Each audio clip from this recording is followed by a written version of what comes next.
xam ngeen ni tous les jeudis li ñuy intéressé bokk na ci wàllu politique ak lépp lu jëm ci réew mi te mu yitteel ñu tey nag dañuy dalal gan goo xam ne c'est un plaisir de le recevoir ñu recevoir ko plutôt dans ce studio pour waxtaan ak moom lépp lu jëm ci wàllu politique ak activités yi nga xam ne mi ngi koy faral di mener. Elle s'appelle Aïda Niang moom mooy suñu gan tey ci suba si ànd ci ak Dissa Préra ci kanam tuuti dina am yeneen journalistes yu ñu rejoindre ci waxtaan wi Pape Madiakhaté Sarr Serigne Saliou Seck ak Mamadou Fall dinañu fekk si jotaay bi ngir yi question yoo xam ne dinañu ko amal si suñu diggante ak Aïda mi nga xam ne tey daf ñu defal plaisir wuy si ñu ci suba si ngir ñu waxtaanee lépp lu jëm ci wàllu actualité Dissa Préra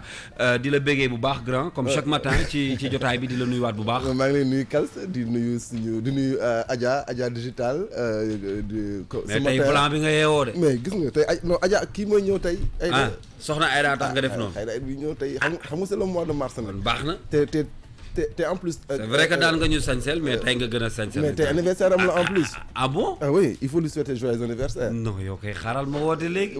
léegi toogal rek xaar ma woote. Voilà, c'est un plaisir vraiment, Kals, de recevoir Aïda Niang. Aïda Niang lu tax nag ñu choisir ko tey. mooy dañu nekk ci biir mois de mars. dëgg la mu nekk jigéen d'abord. nekk citoyenne. nekk jeune en plus. loolu moo ci gën a une jeune fille une jeune femme engagée aussi bien dans la lutte pour les droits des femmes. De façon générale. Elle est également une jeune femme également qui a été à la bonne école, qui a été à l'école du PIT, comme je te l'ai dit la dernière fois. Mais également elle dirige la pépinière des jeunes femmes leaders, si je comprends bien, la pépinière des jeunes femmes leaders. Donc muy ay regroupement xale yu jigéen yu nga xam ne seen dañuy taxaw ngir mën a représenter li ñuy wax rapport di wax représente le leadership des femmes. Et c'est dans l'air du temps. Donc mënuñu woon gën am meilleure cliente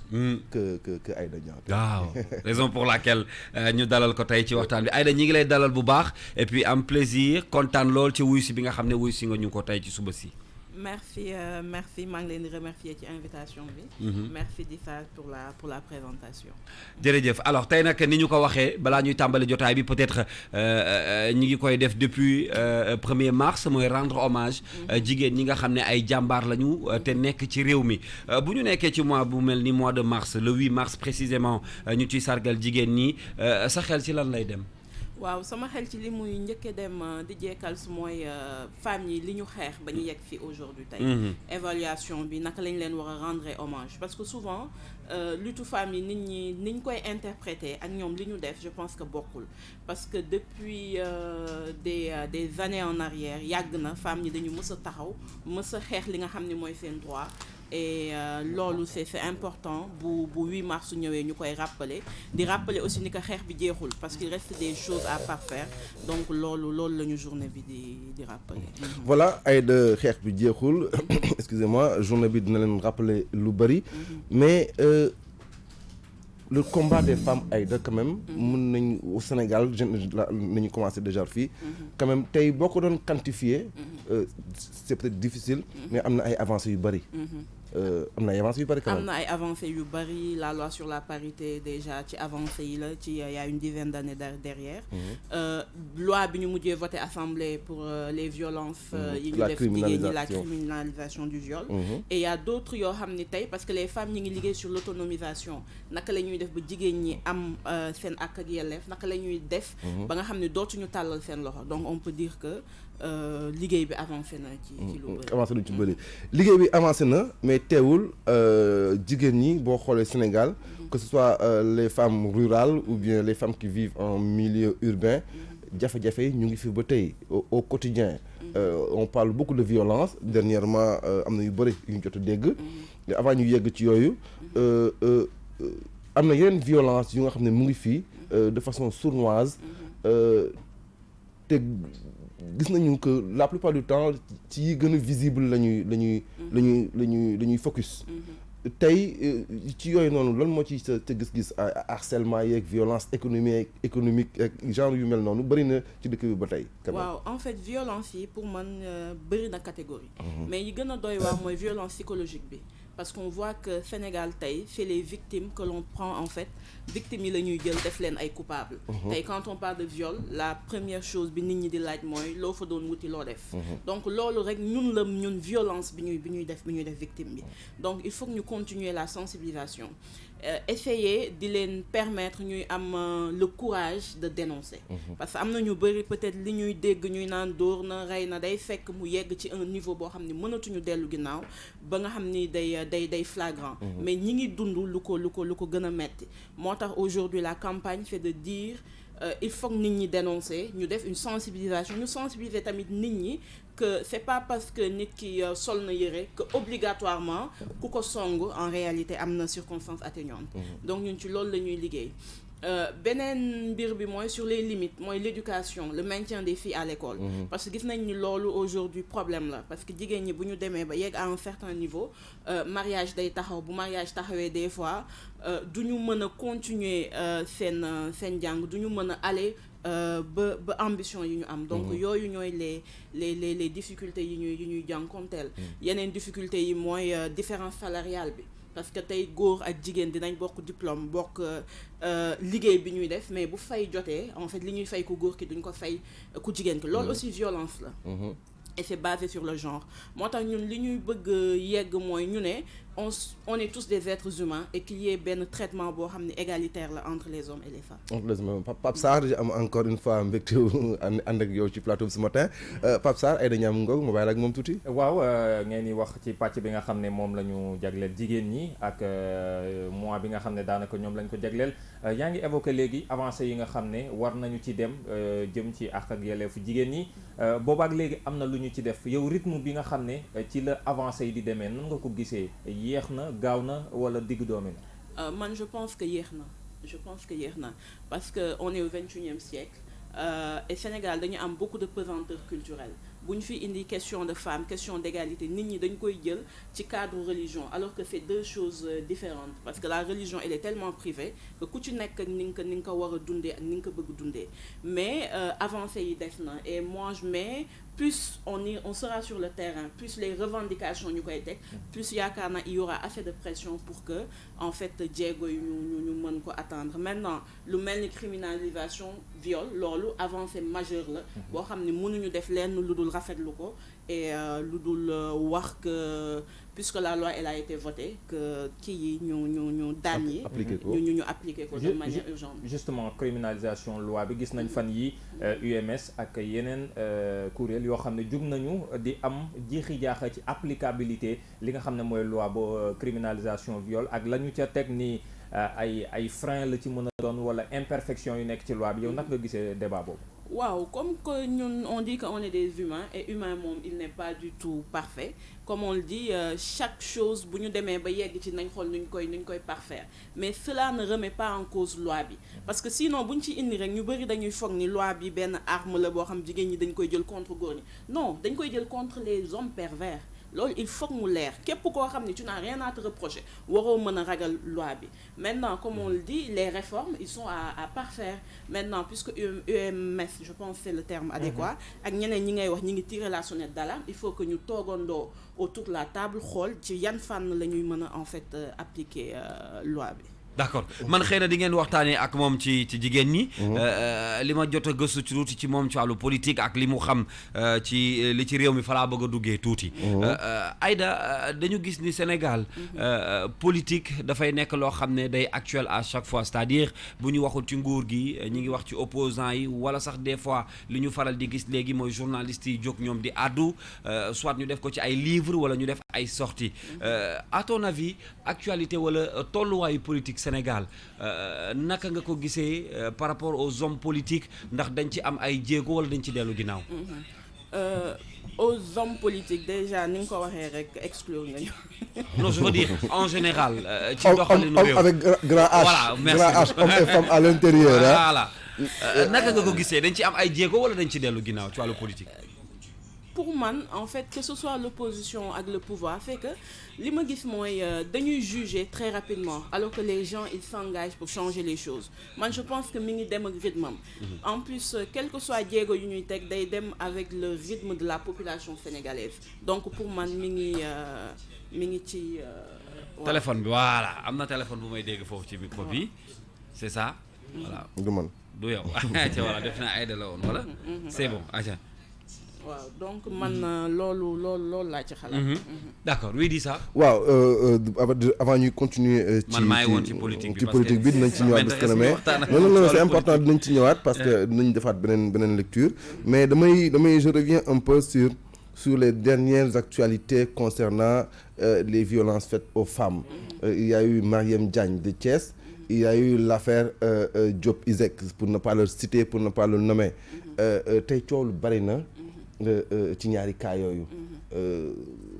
et def naa ñëpp ñaalu nañ ko tey lan moo war a nekk taxawaayu association yi nga xam ne ñoom ñooy défendre ak yelleef doomu aadama parce que jigéen ñi plutôt parce que dafa mel ni ci benn ci cas yi dama am impression que wala sentiruma boog présence su organisation féminine yi à côté de la jeune fille tey yow ban gis-gis ban lecture ngay def ci situation bi et qu'est-ce qu'on pourrait faire un peu pour changer les choses. waaw déjà wax ni en fait comme on le dit képp koo xam ne jugé guñ ko dañuy dem ak une présomption d'innocence. mooy tant que justice dalagul sa kaw on peut dire que kii wagoo nu ñu koy wax te tu n'es pas encore coupable. tu es innocent. waaw mais lépp loo xam ni détournement de mineur la. c'est-à-dire ci foofu la ñu war a sensibiliser nit ñi mineur amul consentement. c'est-à-dire ñi ngi fiy wax ay jugement am na et cetera du ma dugg ci détails yi. mais képp koo xam ne c'est sur loi bi tu as moins de 18 ans mineur. amul consentement mënul am xelu am discernement wala répartie pour wax waaw wala déet. mineur amul consentement donc que viol am que viol ñàkk am le fait que. mu am rapport ak mineur détournement de mineur la loolu il faut dès à présent mu leer donc loolu bu ñu ko tegee ba pare la suite mooy ñu xool enquête bi fi mu ñu yóbbu je pense que ils ont fait des tests et que mi ngi en cours et que ces problèmes là pour man foofu la di amee situation peut-être incompréhension du problème mu jigéen problème mu société la et puisque problème mu société la képp koo xam ne yaa ngi liggéey pour ñu ak yelleef fi comme ni nga ko waxee tu dois te mobiliser pour ça parce que peut-être bii feeñ na mais y a des tontons saay-saay je rappelle y a tonton Bach y a les Ndeye Ami et cetera Ndeye Fatou Kane ñu fi defoon un mouvement contre les tontons saay-saay ñi nga xam ne ils font des attouchements à des enfants ñi nga xam ne mënuñu def la part des choses entre koo xam ne tu as entre 12 ans ba 17 ans ak koo xam ne tu es majeur et que mën nga am la possibilité de choisir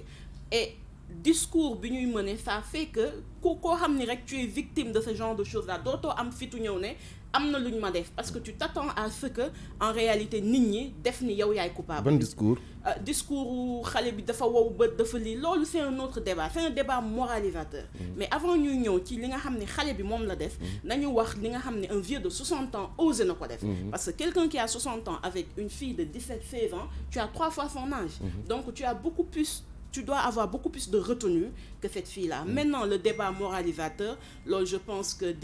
en réalité, dinañ ci dugg. Mais pour l'instant, une fille qui a moins de 18 ans, elle n'a pas de consentement, détournement de mineur. C'est mon avis, waaw. Maintenant, le meurtre de la femme, bi nga xam ne mi ngi Mariam Diagne. Mariam Diagne. Li metti Sénégal mooy on est tous juges et parties. Moi, dama lire en réalité ay nu ñu koy waxee ay commentaires yoo xam ne dañ ma choqué parce que 3 millions c'est des spéculations du ma ci dugg comme on l'a dit présomption mais li nit ñi di wax mooy ñu xam ni même bu doon 30 millions kenn mënu ko méngale ak bakkenu nit. Ça c'est clair. waaw et une personne ne se fait pas justice soi-même c'est-à-dire que bu dee yow xam nga ni kii peut-être daf la def dara nga dem au niveau de la justice mais pas de là di ñëw di rey nit simplement et on parle de crime passionnel. Combien de femmes ont été trahies? Combien de trahisons le nit ñi di dund par jour et ça ne les pousse pas à aller au-delà de li leen yoon may. Donc man c'était les deux aspects yi ma bëggoon relever que l'on cesse di trouver ay circonstances atténuantes à des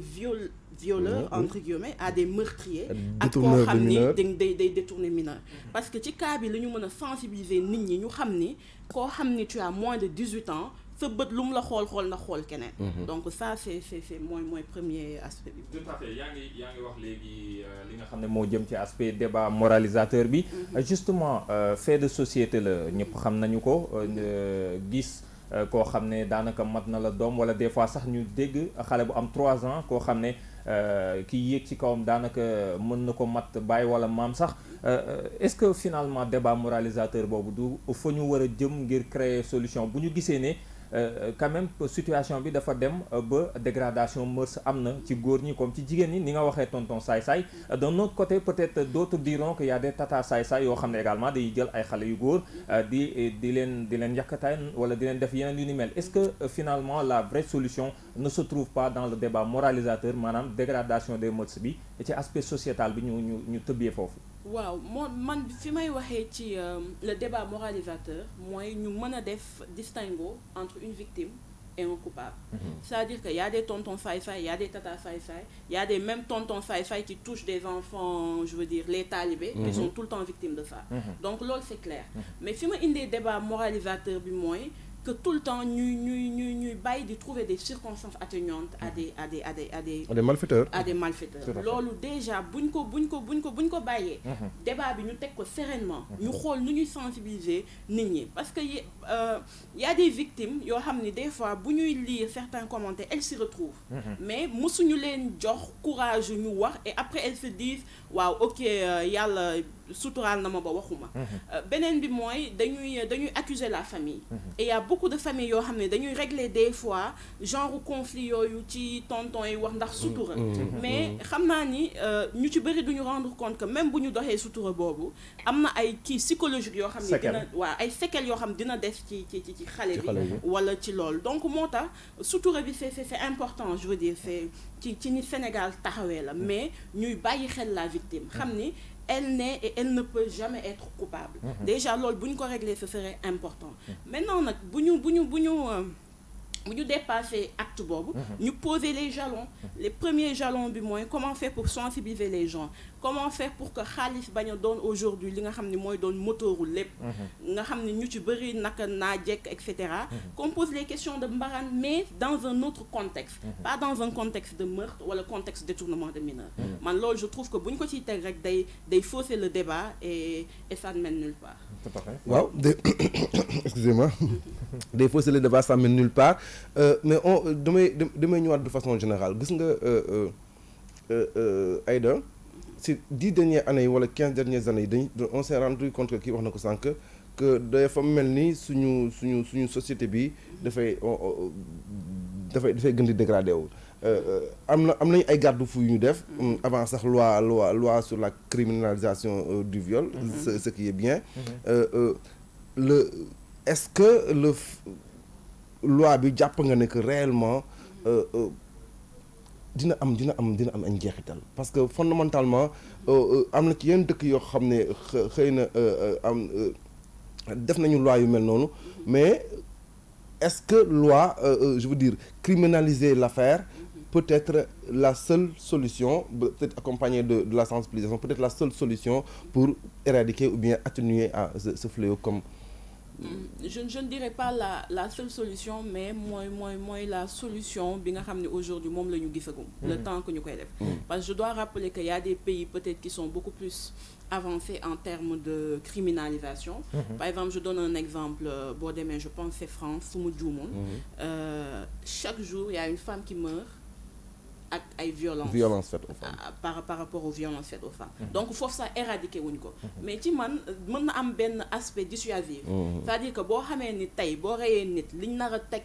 sa ndodd en réalité dina tax ba peut-être tu vas faire plusieurs années 10 ans, 15 sa ans. avenir dina teg peut-être que di nga xalaataat di nga réfléchir di nga xalaataat ci objectif boobu la maintenant mënuñu ci am lu dul comme je l'ai dit tout à l'heure une bonne présomption parce que xamaguñu tant que 1 an jàllul 2 ans jàllul ñu def la comparaison entre avant et après mënaguñu wax fii di évaluer fii ndax dina am effet wala du ko am ndax yaakaaroon ne ci benn côté ba tey ci dégradation société bi dañuy faral di wax ñu ne yarug avant ak yarug léegi dafa am différence bu njëkk xëy na waajur yi dans les grandes concessions familiales amoon nañu temps yar seen doom wax leen li baax ak li bon mais léegi de moins en moins gis nañ ne émancipation de la femme tax na ba jigéen ñu bëri daanaka dañuy génn xëy di liggéey góor ñi naka noonu xëy liggéey finalement doom ji dañ koy bàyyi ci kër gi mook mbindaan ba wala ñeneen ak ñeneen loolu am impact boobu ndax yaakaaroon ne moo judd ba jur xëy na peut-être lii ñuy nemmeeku jamono ji. waaw nee nga émancipation de la femme peut-être moo créé loolu mais li ma bëgg wax mooy doom ñaara ko sekk. Et que tey am na démb lu ma liir ñu ne boo bëggee wax des droits des femmes boo ko bëggee wax ak góor ñi bu leen wax ci seen jabar wax leen ci seen doom tey boo amee doom bu jigéen muy yow muy Difa di nga def tout pour que mu jàng di nga def tout pour que demain mu am ambition di nga def tout pour que bu ëllëgee mu am liggéey bu baax bu koy permettre mu am une autonomie su ma juumul c'est-à-dire que les sacrifices que vous faites pour vos filles c'est que demain qu'elles soient autonomes donc ni ngeen ko bëggalee pour vos filles sachez que les femmes que vous aurez aussi seen papa yi noonu lañ leen ko bëggalee donc buñ ko tegee foofu rek le débat il est très simple parce que je ne pense pas que yéen vous allez investir pour vos filles pour que demain qu'elles n'aient pas d'activité rémunératrice que demain ñu bañ leen mën a jàppale yéen ay seen ay yéen ñi nga xam ne yéen ay papa yi donc bu ñu posé foofu vous verrez que ça n'a rien à voir avec l'émancipation beneen bi mooy tey on a vu que la communication ni mu fluidé avant amuñu woon réseaux sociaux yi nga xam ne da ngay def tey seconde d'après bi je veux dire monde bi yëpp am ci est-ce que loolu nekkul benn élément maintenant lépp loo xam ni ci éducation la je pense que parents yi ni ñu leen yaree noonu la ñuy essayer di yaree en réalité seen doom yi maintenant dañ nekk à l'ère de la mondialisation nga xam ne da ngay yar sa doom sa biir kër mi ngi am Facebook am mi ngi am nu ñu koy waxeetee Instagram am te du ko nu ñu koy waxeetee du ko tere mu gis ni am na leneen dans d'autres pays donc peut-être loolu aussi am na une influence et que ñun dañ ci war a gën a bàyyi xel mais je ne pense pas que am na lien direct avec l'émancipation et comme je l'ai dit bi may entamer sama réponse ci question boobu mooy doom ñaara ko jur muy papa muy yaay maintenant fu ñu tolloo ba nga xam ni du benn loxo rek mooy dugg ci kër gi les papas aussi war nañu am assez de temps pour le consacrer à leurs enfants nga xam ne éducation day jaar yoon. Voilà, on va passer à un autre sujet Kals si tu le permets. Hein, on va revenir. C'est pas parce que sawaruma ci waxtaanu jigéen ñi mais bon dama xam ne war nañu mën a waxtaane leneen. C'est vrai war nañu mën a waxtaane leneen Aïda. Aïcha. Ak si sa parcours gis nañ ne que jaar nga étant jeune ci parti bu mel ni PIT. Tey boo doon def un peu la rétrospective de lu nga xaw a jàng foofu tey lan mooy situation déjà parti bi. waaw li ma déjà damay content tout le temps li ma jaar PIT qui est un parti boo xam ni képp ku ko xam ni ils ont toujours été pour la défense des peuples pour la lutte des classes donc loolu awma lu ma ci wax lu dul di ci kontaan beneen bi mooy on a vu que ñi fa jaar ñëpp au lieu de ci parti yi rare la nga xam ni du culte de la personne loolu jàng naa ko fa le PIT c'est tellement démocratique que boo demee ci instance yi da ngay xam ni comme am na bi tonton Amath décédé ma bindu ko nekk c'est la première fois ma gis ñu def banderole def ci photo mooy bi mu décédé musuñu ñëw ci rencontre ñu def photo nit c'est-à-dire c'est plus les idées musu ñëw ci rencontre même s'il y a des ministres et cetera da nga bëgg a wax ni dafa wute ak yeneen parti yi am na lu mu wuteeg yeneen parti c'est pas nag un jugement de valeur mais c'est juste nu ñu koy waxtee ma rappeler comme dit ça ma la demandé boo ñëwee bureau politique ñëw comité central da ngay gis une démocratie véritable mooy que tu sois ministre que tu sois et cetera nit ñi li ñu xalaat dañ koy wax et ils ont su man par exemple li ñu ma jàngal loo xam ne dama leen ciy sant mooy ñu différencier les divergences d'idées avec les divergences personnelles c'est-à-dire que tey bu ñu toogee autour de la table dama daan gis ay débat yu tàng mais bu ñu débaawee ba tàng ba def nu ñu tuddee résolution yi bu ñu génnee ñooy ànd ñibbi parce que mën na am plusieurs divergences mais li am solo mooy ku ci nekk respecter sa avis wu morom donc loolu dund nañ ko fa beneen bi mooy dund nañu loo xam ni mooy c'est sur les textes ak sur la vision parce que tey dans beaucoup de partis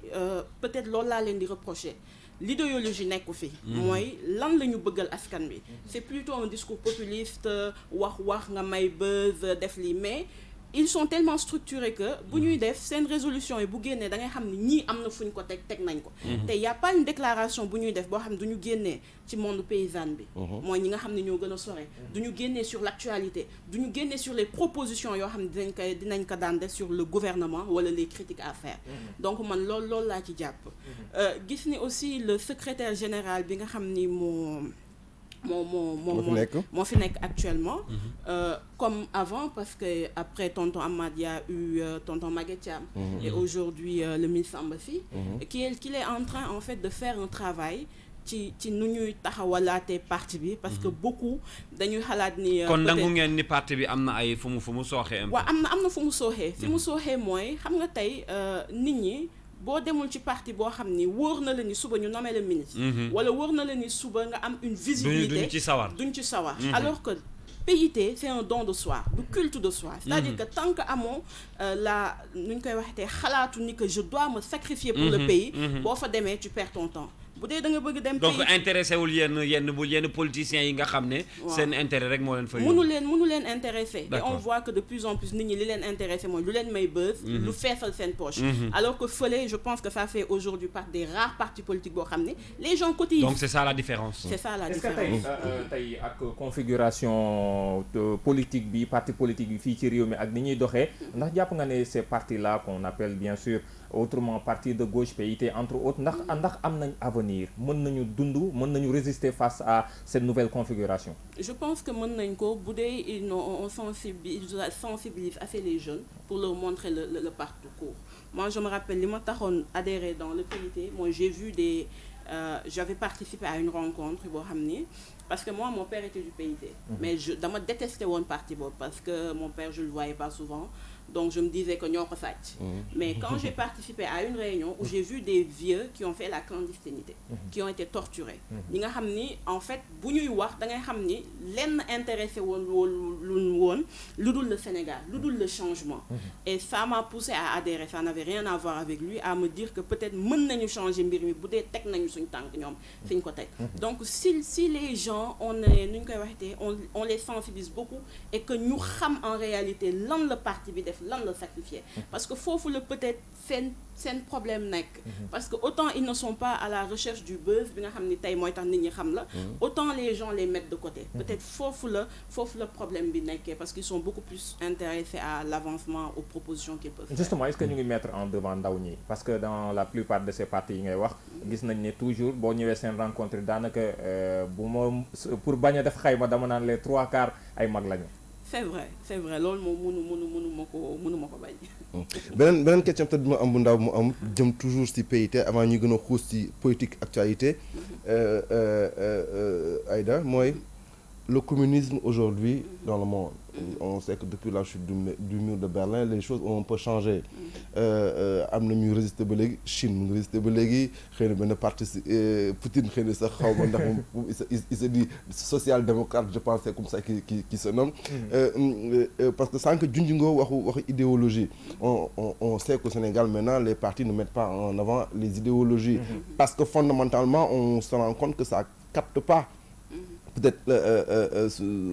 sénégalais yi du point de vue de l'idéologie communiste tey fan la ci réew mi toll on sait que le PIT et beaucoup de partis de gauche ont été des partis très stratèges dans l'organisation même sax dans la conquête du pouvoir tey le communisme jaw too ko doon natt tey lan ngay wax dafa dee dafa jëm ci yooyu yoonu dee dafa est-ce que mën nañ ko ressusciter est-ce que am na place ba tey ci échiquier politique bi. Je pense que am na place ba tey ci échiquier politique bi parce que bu ñu ko résumer de manière peut-être assez simple bu ñu nee c'est pour la lutte des classes c'est-à-dire que bu kenn parce que juddu nga ci koo xam ne sa papa peut-être dafa am alal nga war a am ni ñu koy waxatee avenir bu gën. ay privilèges plus que d'autres. ay privilèges par rapport ak ki nga xam ne peut-être papaam day bay. loolu bu ñu ko résumer rek de manière très simple je pense que ñëpp nañ comprendre c'est quoi le communisme. mais problème principal bi ñu am mooy ni que nit ñi interpréter. Parce que je me rappelle un jour def naa benn débat à la télé quand j'ai dit je suis d'idéologie communiste. Le lendemain nit ñi woo sama yaay nekk bon ndekte yow sa doom gëmul yàlla. Alors que je pense que ça n'a rien à voir avec les croyances personnelles des gens. Donc loolu la nit ñi dugal ci bopp nit ñi ba à la fin aujourd'hui nit ñi li ñu lay wax ils veulent même pas dire je suis de telle idéologie alors que ça n'a rien à voir. Maintenant ni ñu koy mën a ressusciter. Je dirais pas même ressusciter parce que bu ma nee ressusciter c'est comme si c'était mort mais ni ñu koy gën a mën a galvaniser mooy ñu xamal nit ñi ni que en fait nit ñi ils se battent pour la lutte des classes. Ils se battent pour que ki nga xam ne ouvrier la mu am ay droits. Ils se battent pour que la promotion je veux dire personnelle ne soit pas parce que xam naa tel. Ne soit pas parce que am naa assez de relations mais que ça soit par mérite. Donc loolu bu ñu ko defee ba wax nit ñi en réalité lan la en plus ñu contextualiser ko parce que je peux être d'accord avec toi parce que c'était des partis d'élite. Des partis yoo xam ni il faut assez de connaissances beaucoup de lecture loolu des fois c'est un peu ma divergence avec ak vieux yi may leen tey bu dee jeune bi boo ko bëggee jox livre max ne ko dama lire ko peut-être dina am paresse bi mais qu'il faut trouver des formules parce que réseaux sociaux yi tey mooy principal link avec la jeune génération comment le leur expliquer donc loolu bu ñu ko defee peut-être nit ñi dinañ comprendre véritablement. Kals on va xuusaat jëm ci kanam tuuti on va parler d'actualité politique coow li bari na jamono ji ci histoire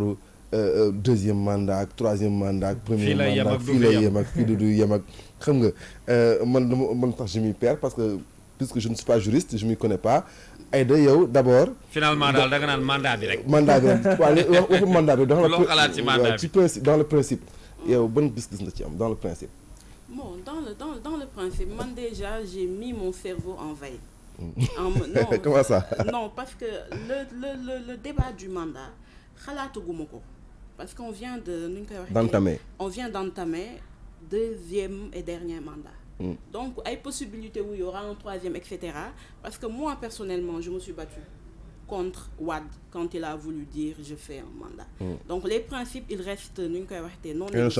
inchangés. Maintenant en discuter aujourd'hui pour man c'est un peu précipité les choses tey li ñu pour man l'urgence c'est quoi? C'est de discuter est-ce que les promesses qui ont été faites avant ñuy reconduire le président de la République est-ce que ñi ngi ci logique boobu ak ndax dans 4 ans mooy d'ici 2024 si je ne m'abuse dina mën a terminer li nga xam ni moom lañ ko jox ak regarder le profil peut-être de l'opposition etc. Mais le débat deuxième troisième pour moi c'est très dama mettre sama parce que je ne pense pas que dinañ yegg à ce point-là. Peut-être que je suis très optimiste peut-être que je suis pas réaliste mais je préfère ne même pas dugg parce que pour man des fois que ce soit l'opposition que ce soit le pouvoir dañu indi un débat qui n'a pas de sens véritable parce que mënuñu def 1 an ci deuxième mandat et aujourd'hui qu'on parle de troisième mandat. Parlons des réalisations, parlons des promesses, est-ce qu'elles vont être tenues? Parlons des urgences tey parce que ñi ngi dem je pense léegi ñu dugg ci nawet bi. Qu'est-ce qu'on fait pour les paysans? Pour moi c'est ça qui est le plus important. Maintenant je ne pense pas qu'avec la lutte bi nga xam ne on a été sur le terrain que l'on va oser nous dire qu'il y aura un second mandat. Troisième ou un quatrième peut-être. Allez-y Pape Sarr. Troisième mandat bi c'est vrai que du débat mais ci sa gis-gis politique yi ñoom ñooy les fautifs wala nos constitutionnalistes ñoom ñooy les fautifs ñoom ñi nga xam ne peut-être ci bind bi ba tey ñooy bàyyi yenn flou semblant de flou yi nga xam ne politiciens yi ci la ñuy prox ndoolu wala la presse aussi hein. La presse aussi bien sûr. C'est que en fait que bu ñu duggee ci logique gu am na flou mooy dugg nañu ci logique gu joxe peut-être argument demain. Moi je pense pas qu'il y ait de flou. Ni ma ko lire noonu mu clair parce que je suis pas juriste. Je vais pas du ma dugg ci ay analyse technique point virgule non. Du ma ci dugg parce que je suis pas juriste. Ce serait peut-être être nu ñu koy waxee très trop intelligent. C'est pas le cas donc du ma ci dugg. Mais ci li may wax mooy pour moi la loi elle a été claire. Les gens ont voté le référendum. Et bi ñuy voter le référendum la question elle a été posée elle a été répondue. Et moi je pars toujours d'une bonne présomption sur les gens sur ce qu'ils disent et que peut-être qu'ils vont le respecter. PIT mu ngi ci biir majorité présidentielle bi tey man daf ma jaaxal sax PIT toog fa ba léegi pour man ils vont claquer la porte dem seen yoon yàgg na. wax nga ko léegi les promesses les réalisations et les arguments tey ban appréciation nga ciy def est-ce que le pourquoi le président a été élu est-ce que mu ngi ci yoon bi est-ce que am na forcément am na ay défaillances yu bari parce que on en note soo si doon jukkil ay poñ yan ngay jàpp ne ay points positifs la yu nga xam ne nag jàpp nga ne que am na ay avancées ak yan nga xam ne boobu ba léegi ñu ngi koy xaar gisaguñ ko. Quelques, pas yëpp mais quelques quoi mënu nekk yëpp mais quelques juste. Bon, question le me prendre au dépourvu. Bon, je pensais pas que je devais faire une évaluation. En fait on discute clairement wow. C'est pas. Non je sais mais li ma bëgg wax mooy je sais pas pourquoi nit ñi di xaar en fait PIT génn la coalition déjà ça il faut que ñu clair ci. Je pense que en 93 bi tonton Amath nekkee ci gouvernement bi mu gisee lu ko neexul da ko wax. Il a même pas fait une année il est sorti. En 2000 moi mon père était chef de cabinet de tonton Amath ils ont fait 8 mois ils sont sortis et tout le temps bu ñuy ñëw dans les réunions ils posent les problèmes les gens on discute et on prend une décision. Donc ça veut dire que du parce que soxla nañ xaalis parce que ku suur démb je pense que du tey ngay xiif. Et que ci. kon lu leen fa tee ba tey. Je vais y revenir en fait. Parce que peut-être qu'ils ont l'oreille bi ñu bëgg pour bu ñuy wax seen ay je veux dire seen ay critiques. On les écoute. On les écoute. Deuxièmement peut-être gisuñu tey benn instabilité bu war a tax ñu génn. Je ne défends pas. Je comprends. Parce que peut-être que j'ai un point de vue personnel qui n'a rien à voir avec ñoom. Peut-être que aussi j'ai leur point de vue mais je parle dans le général. Pour qu'on arrête de juger les gens sur ay positions yoo xam ne on ne va pas au fond. C'est pas nag défendre pour défendre. Mais je dis les choses comme ni ma ko gisee. Maintenant pour l'évaluation je pense que il y a des choses qui sont en train d'être faites au niveau des jeunesses. J'ai apprécié ce que le PRODAC est en train de faire de trouver du travail aux jeunes dans les DAC qui sont en train d'être montés. Je suis en train de malgré yi ñu fay wax yëpp. li ñu fay wax ci non loolu c'était l'ancienne beneen gestion bi laay wax. bërki démb rek am na ñu bon RFM wala. l'observateur ci benn article wax ni am na luubal bu ñu fa. waaw mais luubal boobu mooy bureau j'ai oublié le boom moo ko def. sous la demande du directeur actuel. pour que mu mën a xam fi muy teg tànkam. man je parle pas des emplois fictifs. je ne parle pas de li nga xam ni en fait nit ñi def nañ ko je parle de dat yi nga xam ne am na kii dugg. Concrètement am na loo xam ne peut-être mi ngi koy def. Beneen bi mooy bourse yi. Et même su ma duggee foofu les gens vont penser que je défends les bourses familiales waaw les bourses ça familiales c'est intéressant quand même amul mais lu baax tamit bu ñu ko gisee baax na ñu koy wax. waaw mais xam nga Sénégal léegi quand tu dis un mot les gens le sortent de leur contexte j'ai peur que demain ma ñëw ñu ne Aïda Niang et défendre na nguur gi alors que ça n'a rien à voir tu m'as demandé une je veux dire juste mon avis est-ce que mën nañu xaar ëllëg nga liggéey nguur gi par exemple li nga xam ni moo ma doyul man mooy en fait quand Karim Wade quand le président de la République a été nu ñu koy waxte élu c'était une demande sociale qu'il y ait une reddition des comptes que nit ñi ñu fay mais li ma man personnellement doyul mooy le fait que sur la liste kenn rek lañ ci nu ñu koy waxte lañ ci laaj ay comptes loolu pour man insuffisance la beneen bi le dossier du ministre actuel qui est le ministre de l'enseignement supérieur Cheikh Oumar Anne parce que pour moi moom mu nekk ministre alors que y a des rapports je dis pas que rapports yi que la justice a tranché depuis le début je le dis il y a une présomption d'innocence mais moom pour l'exemple waroon nañu wax fan la xaalis bi jaar quand on fait des accusations sur le frère du président on aurait aimé que justice bi dem jusqu'au bout le cas de Khalifa Sall pour moi personnellement niñ ko demaleeg justice bi doyuma ça c'est mon donc ci boor boobu amoo ci satisfaction ci boor boobu aw ma ci satisfaction parce que les explications qui ont été données pour la caisse d'avance bi nga xam ne du ren du daawaati géej et pourquoi précisément lui et que tey rapport bi am na ñoo xam ne ci genre procédé yooyu la leen rapport bi keppee te ñooñu kenn woowule man yooyu doyuma donc loolu mooy ci moo ci sama problème leneen li ma doyul mooy je vois pas assez de femmes dans le gouvernement il y en a à peu près je pense 5-6 mais il y a pas assez de femmes dans le gouvernement loolu aussi pour man insuffisance la beneen bi une politique véritablement qui touche la jeunesse féminine parce que comme je l'ai dit la jeunesse c'est pas juste les hommes, mais on a comme l'impression qu'on pense que ñun dañu ci mooñaale, donc yooyu pour moi c'est des insuffisances. Maintenant avec le dialogue qui a été enclenché, on espère que dina am beaucoup de choses qui vont être nu ñu koy waxee réorientées et rectifiées. Pape Sarr wala yow dialogue bi yaa ko évoqué peut-être benn question dialogue bi le dialogue politique et le dialogue national sa gis-gis par rapport ak dialogue bi ak blocage bi nga xam ne jamono ji toll nañu ci parce que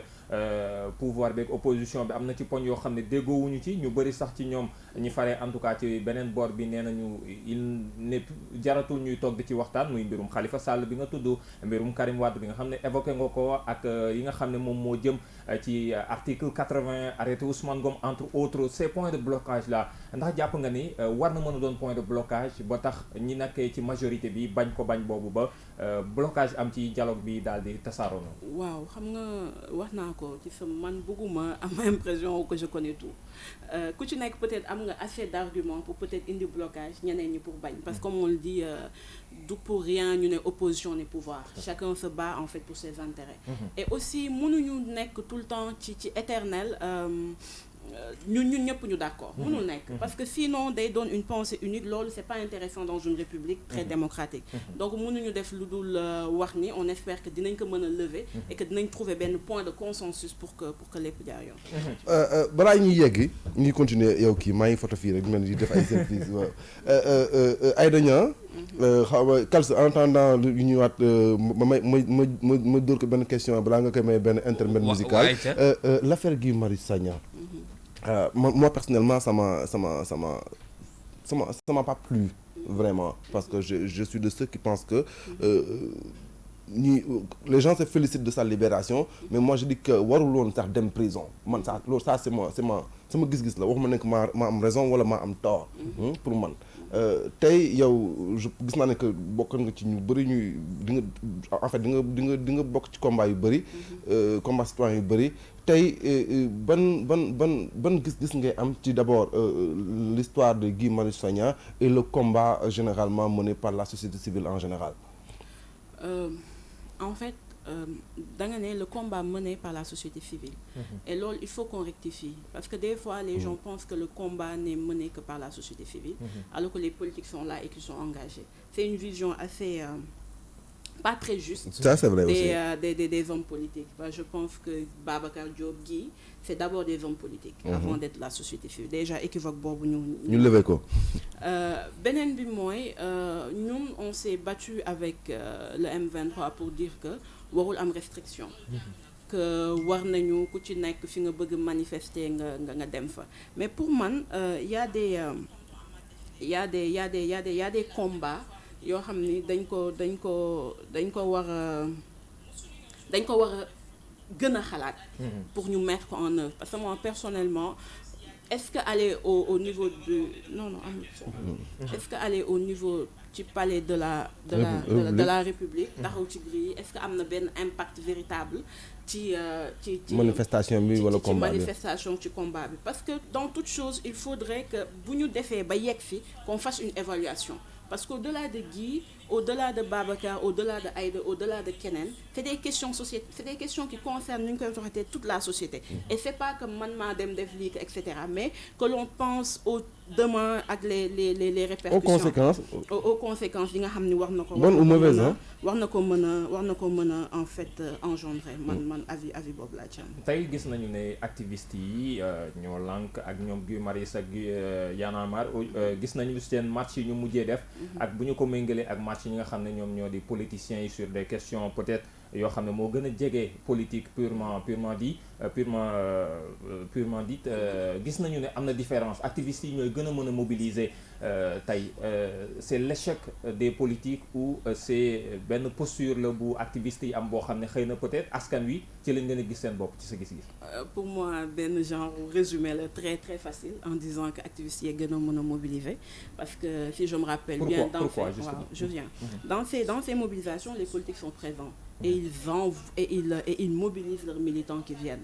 Maintenant, pour moi, c'est pas en termes de nombre, etc. C'est est-ce que c'est par rapport à la proposition qu'ils font à la population. quand tu dis électricité ku nekk sa facture bu ñëwee que tu le veuilles ou pas nga war a génne sa poche di nga génn donc man ci aspect boobu laa koy gis mais c'est pas en plus les activistes yi di xeex c'est des questions purement politiques donc maintenant que l'on dise que c'est des politiques professionnelles et d'autres pour man foofu la parce que c'est la gestion de la cité comment faire pour que nit ñi dund dans un bon sens je pense que d'accord alors ngeen baal ma on va marquer une pause musicale le temps de retrouver également service commercial pour quelques publicités ñu dellu si mais Aïda di ngay faral di déglu musique waaw ah ban musique ngay gën di déglu wax ma rek nag. non xaaral ma wax la mbaras. mais bon man moom laa bëgg mu wax ma. non man actuellement yan ngay faral. actuellement man je suis un peu trop rétro. rétro ah. waaw loo déglu d'habitude.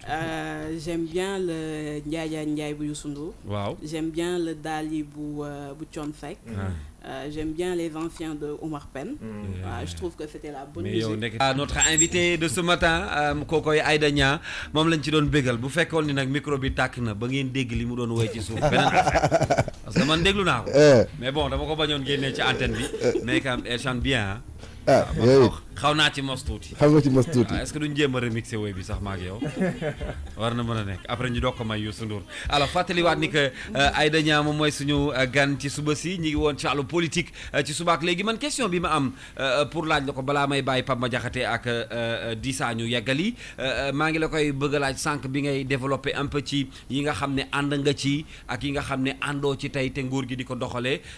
ak néew gi nga xam ne xëy na soxna yi néew nañ ko ci gouvernement bu Macky Sall ku mel ni yow ak li nga fi développé ci wàllu xam-xam ak expérience bi nga am jaare ko ci parti bu mel ni PIT lu tax tey mënuñu la xaar nga nekk ci côté wu par exemple président de la République Macky Sall wala sax di liggéey ci bànqaas yoo xam ne dina tax sénégalais yi gis ni yaa ngi jàppale président ci liggéey bi lu tax mu gisuñu la ci loolu. c'est une question un peu parce que ñëwal rek. waaw dinaa ñëw parce que actuellement je suis la coordonnatrice des jeunes du M23 qui est un mouvement boo xam ni qui n'est ni ñu koy définir qui n'est pas contre le pouvoir mais qui est un contre-pouvoir. D'accord. Donc tu peux pas être dans un mouvement de veille et dire que je rejoins tel ou tel parce qu'il faut être à équidistance en fait entre les deux empêcher wuñu nag ñuy militer. Maintenant fi may intervenir mooy lépp luy defal Sénégal lépp loo xam ne c'est pour le développement lépp loo xam ne ça contribue à ce que jeunes yi am une certaine indépendance loolu ñun ñu ngi ciy liggéey te ku ñu ci woo en fait ñu fekk la ci dans le sens où ni ma ko waxee mooy fépp foo xam ne mën nañ fa wax suñu ay lii la ñu d'accord lii la ñu contre parce que ça fait des années que nous sommes dans la politique te pays te li ñu njëkk jàngal mooy les principes on ne les négocie pas. Donc ñun ci loolu lañ taxaw. loolu moo tax. kon ci taxawaay actuel bi position actuelle bi nga am. moom ci nga gën a sentir ne ci nga gën a mën a servir que boo nekkoon xëy na peut-être de l'autre côté. En fait pour moi il y a pas deux côtés. Côté bi ñu am mooy le Sénégal et comment faire pour mbir yi mën a changer dans le bon sens. Parce que quand on a été en 2011 quand on s'est battu pour les principes on a été arrêté duma etc. Je pense que Dissa était témoin. Ça ne nous a pas empêché en fait di def lim ñu wax. Donc du question fii nga mën a sentir wala fële. Mais on est dans un pays boo xam ne tey li ngay wax nii ça peut-être demain les gens vont l'interpréter en disant elle n'a pas été très catégorique. Mais man li ma sentir lay génne et les gens ce qu'ils pensent après waaw. Mais nous faisons en sorte de liggéeyal réew mi nu mu ñu gën a intéressé. Je donne un exemple l'année dernière comme ren inchallah ni ma ko bëgg defee personnellement j'organise un ndogu débat. Les ndogu débat c'est quoi? C'est-à-dire on prend des jeunes du pouvoir des jeunes de l'opposition des jeunes qui ne sont dans aucun parti politique ñu toog autour d'une table et qu'on discute. Parce que pour moi l'intérêt c'est de dire que les divergences yi anciens yi amoon parce que am na lu ma jàng ci tonton Amath mooy il a toujours su différencier espace yi. am na benn jour boobu dem naa sax ba bëgg ko laaj mu toog télé et il disait que s'il arrive quelque chose à Karim je vais porter plainte contre son père. mu ñëw mu ne ci opposition bi fi mu gën a méttee mu ne j'aime bien Wade je n'y peux rien parce que c'est mon ami mais il savait différencier des choses donc ci loolu man jàng naa ci ni que ñun les jeunes on doit avoir des divergences mais des divergences constructives et ci loolu man lay dox ça maintenant nag des gens peuvent dire que peut-être que mënuñu bokk tout le temps di xalaatandoo de la même manière et c'est vrai mais c'est par la diversité des fois que l'on trouve une solution. Parlons un peu du leadership des jeunes surtout excuse-moi surtout des jeunes femmes d'aujourd'hui on voit gis naa de plus en plus que jeunes femmes yi léegi quand même ak nu mu metti ñu su bari quand même elles arrivent quand même aujourd'hui à être au devant de la scène à s'imposer et à imposer un certain leadership tey soo doon xool la nouvelle génération de jeunes ou de jeunes femmes par rapport au leadership ban appréciation ban gis nga est-ce que jeunes femmes yi de plus en plus Jali Badiane gis naa ko temps yi mu yëngatu ci affaire yu am solo ce serait bien sax bu fekkee mu ñuy déglu j'aimerais bien que mu jaar fi benn bés parce que moom pànk la te neex na ma trop comprendre nga par rapport à le leadership des jeunes femmes tey yow comment tu vois tout cela man je vois que c'est sur la nu ñu koy waxtee sur la bonne voie et c'est des jeunes femmes yoo xam ni ku ci nekk ci secteur bi nga nekk dañ lay inspirer parce que elles restent pas les bras croisés elles savent que y a un travail à faire et ñi ngi def le tout pour abattre travail boobu loolu la maintenant défi bi c'est pas ñun ñi nga xam ni peut-être on est très chanceuse entre guillemets dund dëkk Dakar am la possibilité de côtoyer ñenn ñi ak ñi nga xam ni peut-être ils sont dans les villages mais ils ont eu la possibilité d'étudier aujourd'hui le défi principal mooy que l'on aille vers les autres qui n'ont peut-être pas notre chance et les aider à nu ñu koy waxatee à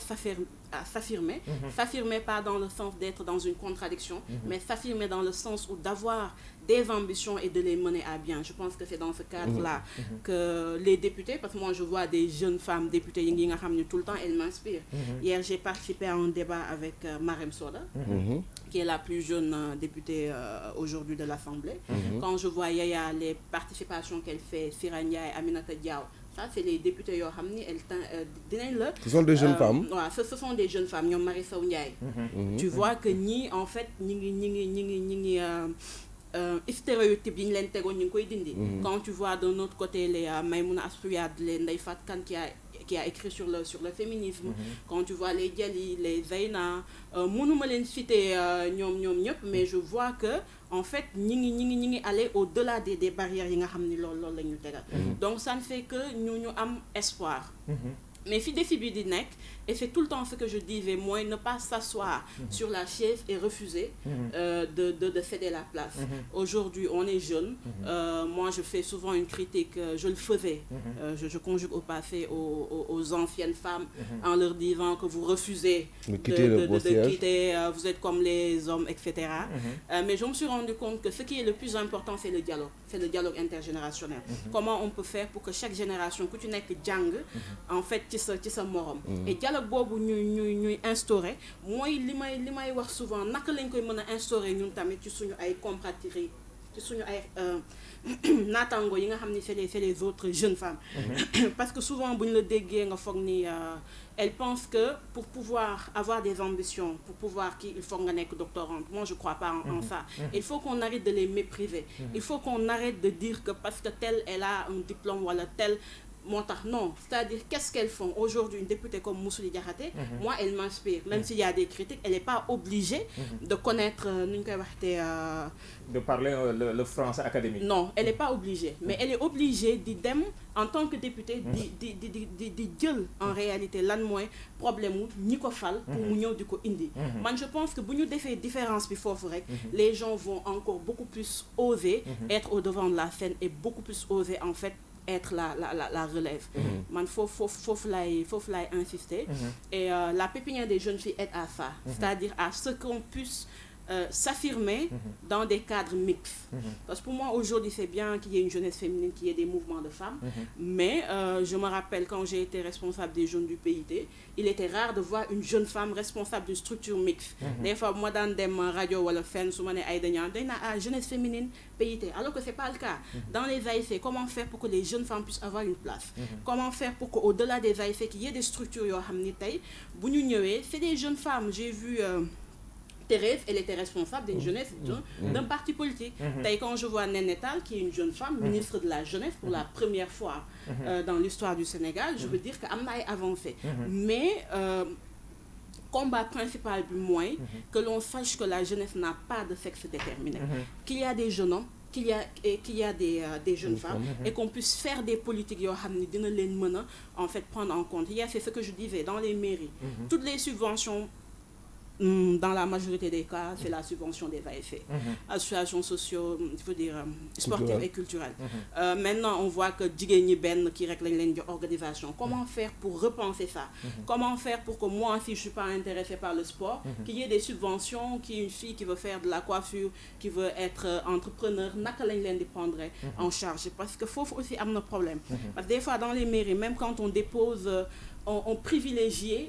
qui gagne âgé que la plus jeune. Donc souvent les jeunes femmes ñi ngi jànkoonteeg loolu problème là. Beneen bi mooy avoir assez d'audace, c'est-à-dire que moi je dois dire que ñu jox ñu le courage de même dire des bêtises mais qu'on ait le courage de d'avoir de ñu mën ko wax, de porter votre voix, de pouvoir porter la voix. Ça c'est le combat aujourd'hui urgent, c'est-à-dire que on n'est pas obligé de tout connaître, mais on est pas obligé, mais on a le droit de donner notre avis. Maintenant, c'est avec le temps qu'on se... Tout à fait. yaa ngi koy wax léegi joxe ci exemple Néné Fatoumata Tall, première soxna boo xam ne moo njëkk nekk ministre de la jeunesse ci Sénégal. Taarixam gis nañ ni jigéen yàgg nañu yor ay responsabilités yu kawe. Caroline Faye, première femme ministre, Ava Marie Coll Seck, actuellement gis nañ jigéen yu bëri yoo xam ne ay institutions ak ay ministères wala ba ci pencum ndaw réew mo bëri nañu fa, mais il y a un plafond de verre semble-t-il je dis nekk président de la République, il y a un plafond de verre wala c'est dans l'imaginaire ci sa gis-gis loolu ndax ñu ngi ci yoon pour egsi ci? Pour Yekfiti, moi je préfère être très optimiste. Mais les pesanteurs culturels font que bon, on est président de la République, souvent je pars à des séminaires, des fois pour les provoquer, je dis je suis candidate en 2024. Et ils nous disent oh, ils disent que femme, non mais c'est vrai. En fait, c'est des croyances assez arriérées, mais d'un coup tellement que on pense que l'ol moins. Maintenant, comme je l'ai dit,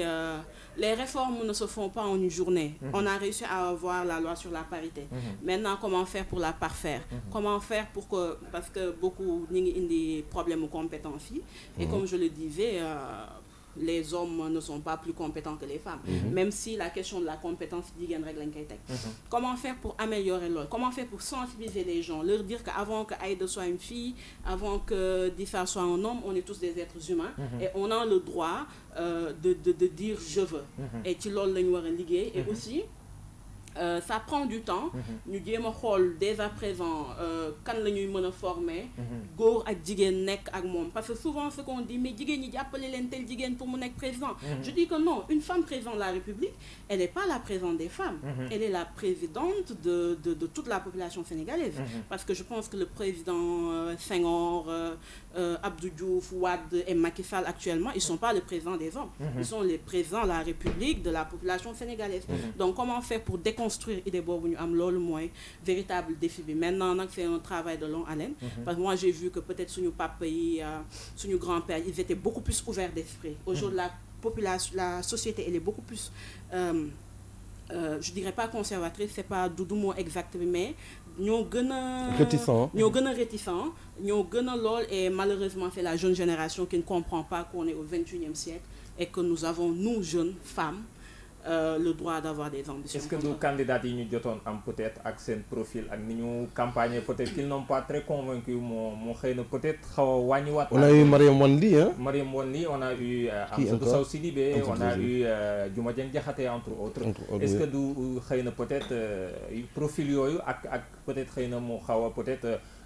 convaincre nit ñi ne xëy na peut-être il y a encore du travail à faire. Moo tax li ma wax mu important, moi personnellement Aïda Niang, c'est pas parce que tu es une femme que je vais voter pour toi. Personnellement. Parce que affaire au président de la République, c'est quelque chose de tellement sérieux que tout le monde est sur le coup de l'émotion. Moi, il y a des femmes qui, pour moi, étaient des candidates idéales. Si on me disait, par exemple, Aïda Mbodj, je suis pas d'idéologie libérale je veux dire libérale bokkuñu idéologie bokkuñu dara mais mënuñu bañal Aïda Mbodj qu'elle a un parcours politique mënuñu bañal ni que xam na en fait li population yi di dund man li may bañ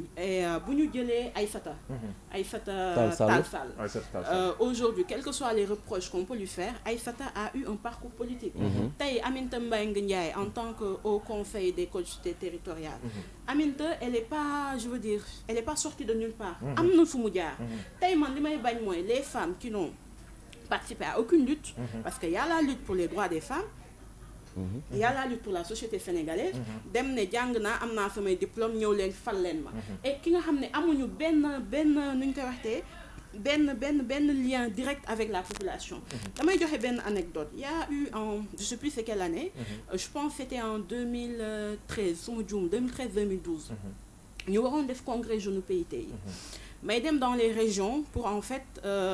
ñu mën a renouveler j'étais à une région Louga xam nga man bu ma ñëwee ak sama lunette yi les gens pensent que bof gel bi moom day jaay affaire et cetera donc déjà j'avais pas les éléments ak man ma ñëw ak sama lunette yi déjà ils étaient très réticents ma ñëw déjà dama dotom deuxièmement R yi ni ma koy waxee xam naa ñu ne kii moom fii yaa papa la te yàlla xam na ni samay juróom-ñeenti maam ñëpp Sénégal lañ bokk donc ils étaient réticents ma ñëw toog on discutait mais ñi ngi xaar ci ku jigéen ki déjà que mu def erreur mais erreur bi ma def mooy sama téléphone Ndakaaru neex na bu Youssou Ndour bi moo fi nekkoon et c'était l'élément en fait qui a déclenché la colère des gens waaw yéen da ngeen di jógee Dakar vous ne nous respectez pas et cetera mais li ma may chance mooy jour boobu quand je suis venue ñu jox ma ndox c'était dans une nu ñu koy waxtee casse en plastique j'ai bu et j'étais pas très sur la défensive j'ai discuté avec eux ñu ne ma ñoom problème bi ñu am mooy les femmes des fois dañuy dem yore seen bouteille yu kirène des fois suñuy toog ñu fëgg xool ndax war nañ ci toog ndax pënd nañ ci donc qu'il y a un mépris qu'ils ressentent sur certaines femmes et certains hommes politiques qui font que bu ñu defee gestes yooyu rek après ñoom dañuy nu ñu koy waxtee dañuy téye seen bopp waaw parce que aussi koo xeeb mu xeeb la donc ça c'est des leçons que nous en tant que femmes ñu war a jàng beneen bi mooy suñu humilité parce que tey les femmes sont moins humble que les hommes bu ñu yeggee ci benn niveau bi beneen bi culte de l'élite c'est important c'est intéressant parce que ku ci nekk war nga am CV mais ñu xam ni en fait quel que soit si je suis même plus diplômée que Senghor ça ne fait pas que ma gën a méritant ki nga xam ne peut-être c'est des problèmes socioculturels wala c'est des problèmes sociaux moo tax mënul yeggali jàngam ba yegg à un niveau loolu bu ñu ko comprendre rek discours bi clair ni ñuy demee vers les gens clairs je pense que kii yooyu yëpp dinañ leen mën a dëgg Kals xaw ma nag taarixu démb c'est en place ou pas waaw bu Serigne Saliou Seck waaw bëggoon naa ci may tuuti suñu invité bi waaw mu déglu suñu sëriñ bu mag bi aja kon ñu seeti Serigne Saliou Seck may fàttaliwaat ni taarix bi li ko waral non seulement bokk na ci fàttali ñu jëf yi nga xam ne ay kilifa def nañ ko fi mais aussi rappelé waat ndaw ñi tuuti valeurs yi nga xam ne d'habitude Sénégal am na ko te ñi ko incarné ñu ci bëri xëy na nekkatuñu fi tey dañuy dem seeti taarixu démb bu Serigne Saliou Seck ni ma ko waxee moom mu ñu koy defal alxamis bu ne tey nag daf ñu andil Omar Blondin Diop di intellectuel di militant également bu Sénégal def fi lu bëri ci wàllu ay combat yoo xam ne porté woon na ko ñu déglu taarixu bu Serigne Saliou Seck bu tey bi et puis ñu dellu soit léegi inchallah jàmm ci rubrique bi ñu duppee taarixu démb tey nag ñuy waxtaane Omar Blondin Diop nekk ku marqué lool histoire u Sénégal nekkoon révolutionnaire amoon yéene bu mag ngir réewum Sénégal gannaaw ba mu jàngee ca France ba ni mu dellusee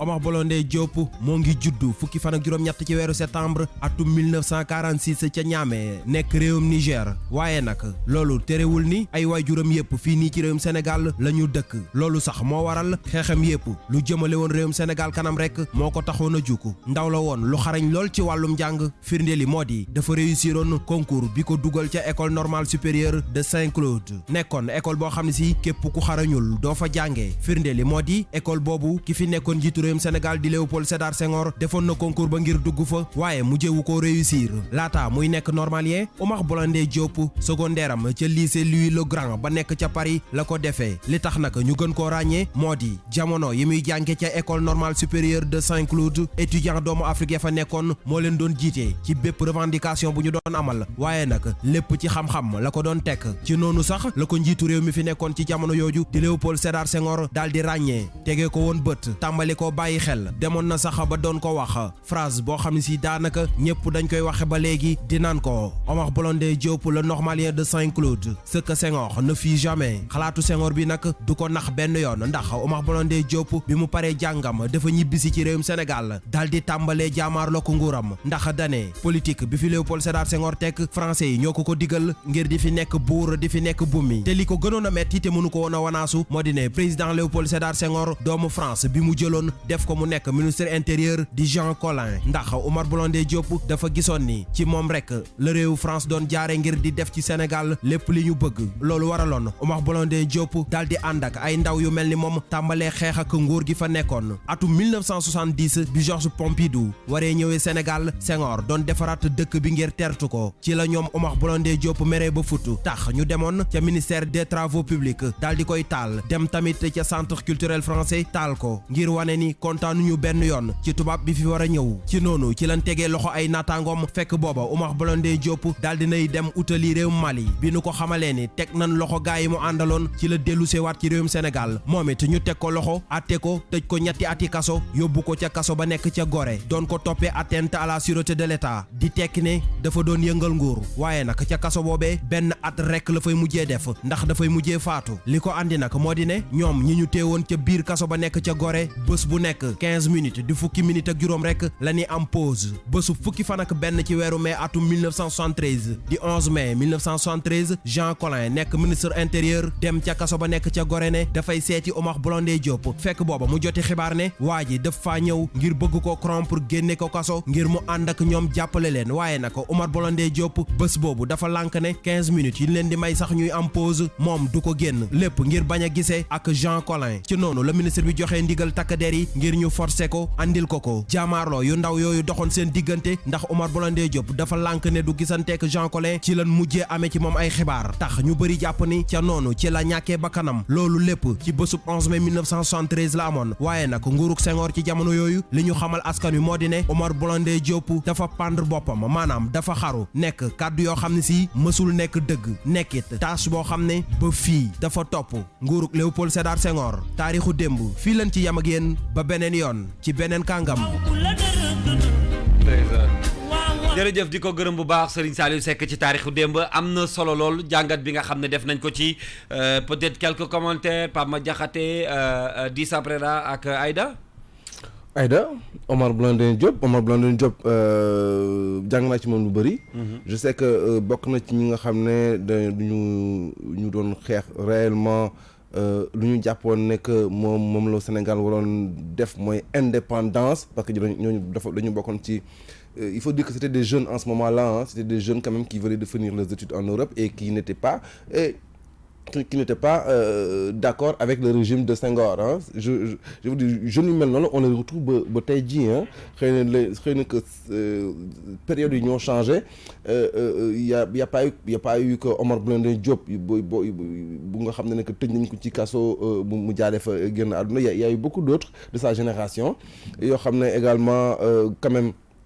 seen tour day des ci histoire ba léegi mais quand même c'était un jeune quand même il faut dire bu engagé woon même si ce n'était pas comme j'ai dit tout à l'heure qui n'était pas d'accord avec là où les politiques de Senghor en son temps mais quand même il a joué sa partition quand même dans l'évolution politique du pays et ne serait-ce que pour ça je pense que ku jar rendre hommage la. Tout à fait ku jar rendre hommage la day firndeel rek lii dafa am solo ñuy fàttali à chaque fois ñëwaat ci yenn xew-xew yi ak yenn nit ñi nga xam ne marqué nañu réew mi parce que day tax nit ñi xam ne de tout temps il y a existé quand même ay jeunes yoo xam ne en l'occurrence Oumar Blondin Diop ba tey ji yaa ngi koy wax il y a encore des gens yoo xam ne ñu ngi taxaw am taxawaay boobu ne nous ne sommes pas d'accord avec état bi ni muy doxalee donc dañu koy fësal à nos risques et périls. Maintenant la plupart li ñu nemmeeku mooy dañu ciy jëlee ay jafe-jafe façon bi ñuy combattre xëy na moom la ñu dul comprendre moom la état yi dul nangu wala seen idéologie seen mentalité nit ñi souvent dañ leen di taxer de gens à part parce que dañu naan ils sont trop compliqués li ñu bëgg dafa metti dañu metti ñoom seen bopp donc maintenant c'est un choix c'est une option dañuy faral di wax ñu ne ndaw réew moom moo mën a développer li nga xam ne mooy réew ba mu dëkk ci taxawaayam ci ay kàddoom ci ay jëfam donc je pense que Omar Blondin Diop ci lancé boobu la bokkoon des jeunes yoo xam ne ils étaient engagés parce que dañu gëmoon ne war nañu participer ci seen réew te jamono yooyu ñu nekkoon jàppoon nañu ne état bi yu bëri yu mu daan doxalee ñoom ànduñu ci donc ils avaient le devoir impérieux ñu daal di taxaw temm ngir mën ci indi ak taxawaay ba ñëpp dégg leen et je pense que depuis moom bien avant moom depuis moom et jusqu'à aujourd'hui récemment Guy Marius Sagna et les autres Y en a marre entre autres am nañ taxawaay boo xam ne ci tànk yooyu xëy na ci la ñu nekk et il y en aura encore. Aïda 11h jot defe naa jot na suñu si waxtu yu ñu cërale woon defe naa jeex na sa waaj mu muy def signe wax ñu lu la neex. kàddu bu mujj wax ñu lu la neex. waaw déjà ki ñu doon wax ni muy Omar Blondin comme ni ñu koy waxee des fois Sénégal dañuy teel a fàtte ñi nga xam ne ils se sont battus parce que je pense que ñii ñoo xeexoon pour la véritable rupture c'était des gens yoo xam ne dañu mës a dem pour chaîne yi ñu takk ñu mën ko dindi c'est les gens comme Omar Blondin j'en profite pour rendre hommage à un des je dirais pas anciens camarades bi nga xam ne il est décédé récemment au mois de janvier qui Sadio Camara qui sont des gens yoo xam ne nit ñi xamuñu leen mais qui ont sacrifié leur vie pour le Sénégal donc li ñuy aider rek mooy ñu dem ñu jàngaat ñu xam ni en fait révolution wala xeex commencé wul 2020 commencé wul 2010 commencé wul 2000 c'était bien avant des gens qui se sont sacrifiés pour la patrie beneen chose bi may wax pour mën a conclure mooy Sénégal et looloo ma neexoon tout à l'heure ci wayu Youssou Ndour bi c'est le Talatay Nder nous avons toujours eu des femmes qui se sont engagées des femmes qui au péril de leur vie ont essayé de sauver leur dignité donc loolu lu ñu war a jàng la du loo xam ne parce que souvent bu ñuy naan on est féministe on se bat pour les droits des femmes dañuy naan waaye yéen tubaab yi ngeen di nu ñu koy waxtee ngeen di roy alors que quand on parle de Aline Sitoé Diatta quand on parle de Ndaté Yalla quand on parle d'autres parce que de Njëmbat Mbodj la société sénégalaise était une société véritablement matriarcale mais avec li ñu indi moo tax aujourd'hui mais que ñu xam ni rek góor ak jigéen ñoo bokkoo en fait dëkk bi et que kenn mënul dem sans keneen ki et que aujourd'hui kenn mënuñu confiner kenn ne ko toogal bàyyil man ma dem indi loolu mooy suñu sens combat beneen combat bi mooy vous êtes plus fort physiquement que nous donc ça ne doit pas vous donner ni ñu koy waxetee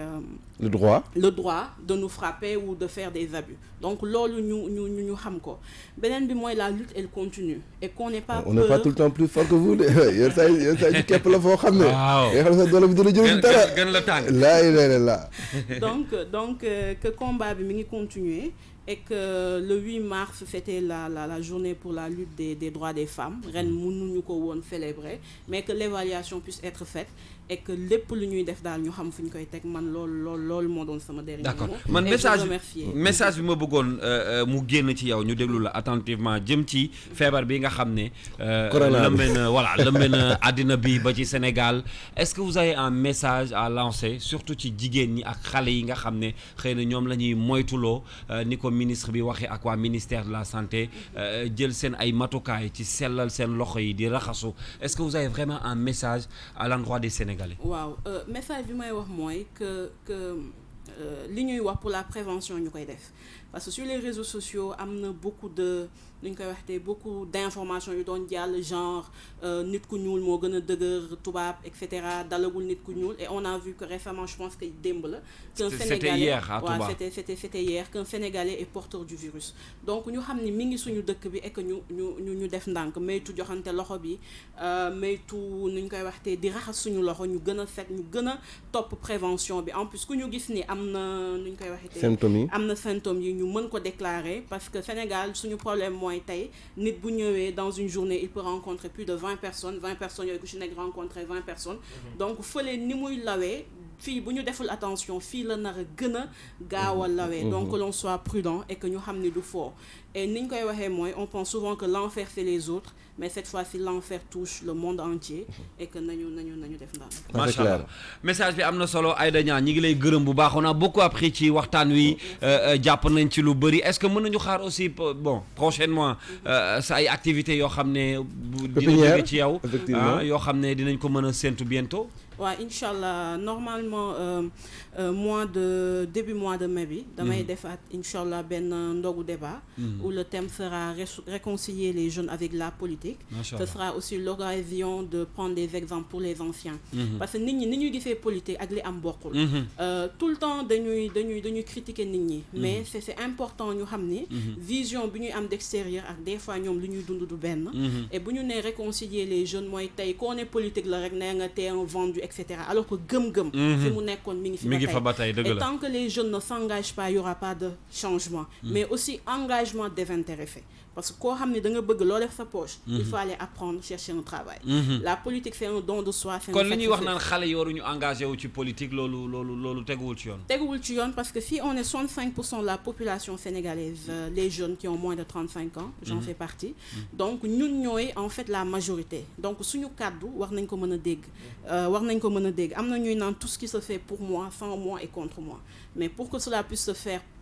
avec moi il faut que ma nekk ci instance il faut que ma toog il faut que may mën fekk fa ñuy jëlee ndogal yi waaw et pour conclure il faut que aussi jeunes yi xam ne ils ont le droit à la parole et que mënuñu nekk d'éternels suivistes dès l'instant où on est indépendant au niveau de l'esprit où on a une indépendance et que ñuy bañ di complexer parce que des fois c'est le problème dañuy ñëw ci réunion ki indi 4x4 man mu rus wàccee sama car rapide je pense que loolu la ñuy war a sensibiliser nit ñi ku nekk li nga am moom ngay libre mais libre avec ses moyens ne pas regarder les moyens de l'autre que les jeunes s'engagent donc loolu mooy activité bi ma bëgg def boo xam ne ce sera aussi un hommage